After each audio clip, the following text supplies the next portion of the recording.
똥 먹는 쥐와 곡식 먹는 쥐. 초나라 하급 관리로 근무하던 이사가 변소에 갔다.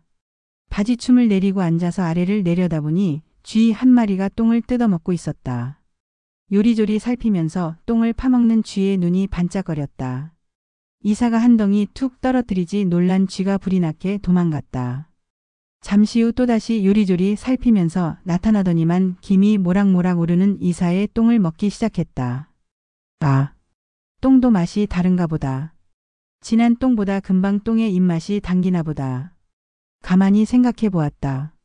곡식 창고에 쥐는 곡식을 훔쳐먹고 곡식 위에 자기 똥을 누구 가지 않는가. 다 같은 쥐인데 어떤 쥐는 추운 변소 밑에서 똥을 파먹고 개나 고양이가 근처를 지나가면 몹시 두려워 숨어야 했고 어떤 쥐는 창고에서 맛있는 곡식을 골라 훔쳐먹고 그 위에 똥을 누구 가도 잡히지도 않는다. 개나 고양이가 돌아다녀도 아무 두려움이 없이 편히 지낸다. 팔자가 달라도 너무 다르지 않은가? 왜 그런가? 아, 처지가 다르기 때문이다.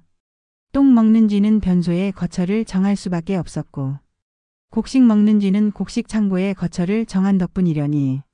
쥐새끼에게 무슨 거처? 너무 거창한 수식인가? 아무튼 쥐나 사람이나 처한 상황에 따라 누림이 다른 것은 분명한 터. 잘나고 못남은 환경에 따라 정해지는 것이다. 나는 뭔가 스스로 천하를 덮을 지모를 가지고 있다면서 기껏 초나라 하급 관리로 만족하고 살아야 하나? 아니다. 나서자. 공부를 더하자. 이사는 순자를 찾아가 그의 문화가 되어 학문을 닦았다. 순자로부터 육경을 배우고 그 뜻을 새겼다. 이사는 천하판세를 읽어본 다음에 진나라를 찾아갔다. 그 유명한 여부리를 만나서 그의 신임을 받게 된다. 여부리의 주선으로 진시황이 되기 전에 진나라 왕인 영정을 모시는 시종이 되어 능력을 인정받게 된다. 이사는 다른 나라에 들어가서 왕족과 장군들을 이간질시켜 스스로 허물어지게 하는데 큰 공을 세웠다.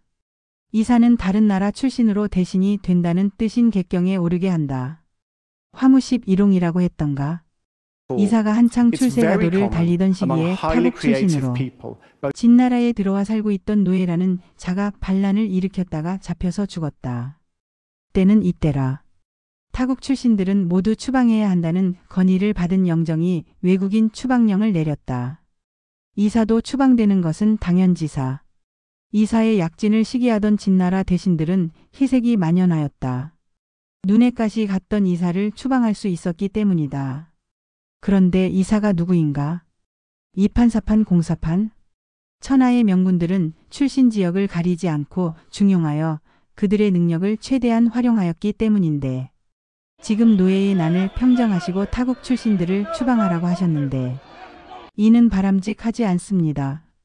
앞으로 천하를 통일하시고 안정을 이루어 천하 만백성으로부터 존경과 찬사를 받으셔야 할 황제에게 이렇게 잘못된 건의를 한 대신들을 처벌하여 기강을 바로잡아야 합니다. 줄줄이 옳은 건의를 하여 영정의 마음을 움직이게 된다. 영정은 외국인 추방령을 거두고 이사는 더욱 신임을 받게 된다. 이사는 마음속에 라이벌이 한 사람 있었다. 순자의 문화에서 동문수학한 한비자였다. 한비자의 글을 읽고 이 사람과 평생지기로 살고 싶다던 이사였지만 권력이라는 거대한 그늘 아래서 함께 지낼 수 없는 상대로 보았다. 그가 중용된다면 이사의 설 자리는 없어질 것이다.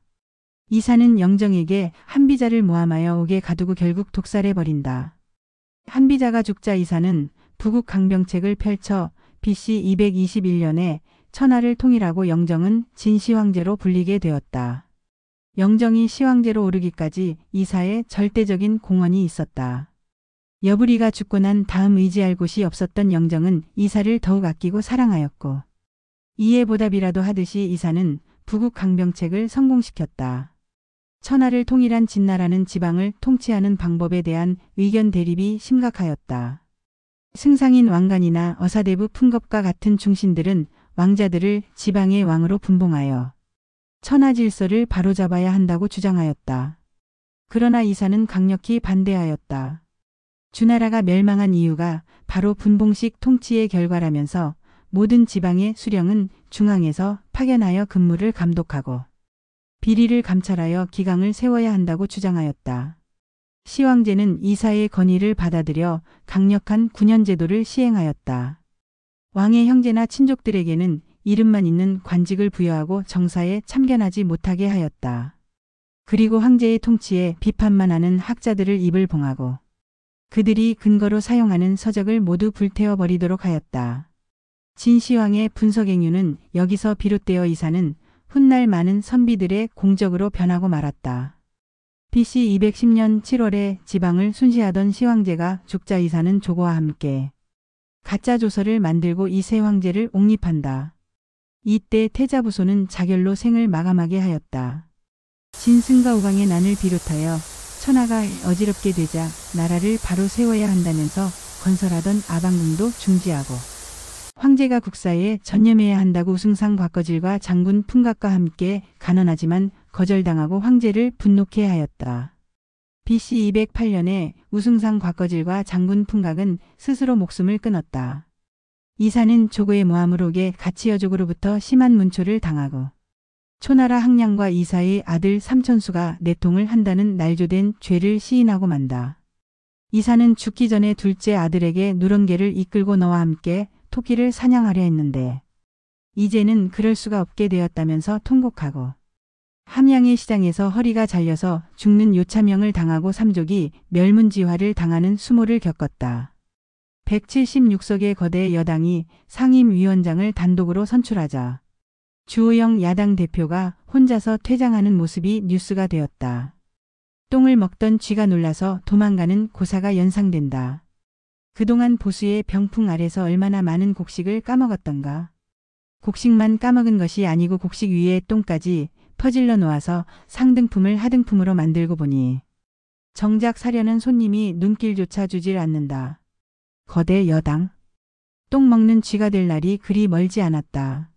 천하를 안정시켜야 한다는 건의를 듣지 않고 저자의 민심이 어떤지 아랑곳하지 않고 아방궁을 축적해 하였던 이세 황제처럼 되어가지 않는가. 지난 총선은 1150만 대 1350만의 결과이다. 지역별로 나누어 한 표라도 더 가지면 당선되는 선거였기 때문에 176석을 얻은 것이다. 그러나 민심을 정확하게 읽을 필요가 있어 보인다. 상황을 유리하게 만들기 위해 오랜 세월 노력한 것은 사실이다. 그러나 원하는 세상을 만든 다음에 보여주는 모습이 중요하다. 너희들에게 절대로 원하지 않는 상황을 다시 만들어줄 수도 있기 때문이다. 그것이 민심이고 세상의 저 아래서 꿈틀거리고 있는 보이지 않는 현상이다. 곧 마그마로 분출되어 세상을 다시 뒤덮을 가능성도 있기 때문이다. 잘 나갈 때 뒤를 돌아보라는 장삼이사의 말을 기억하면 좋겠다.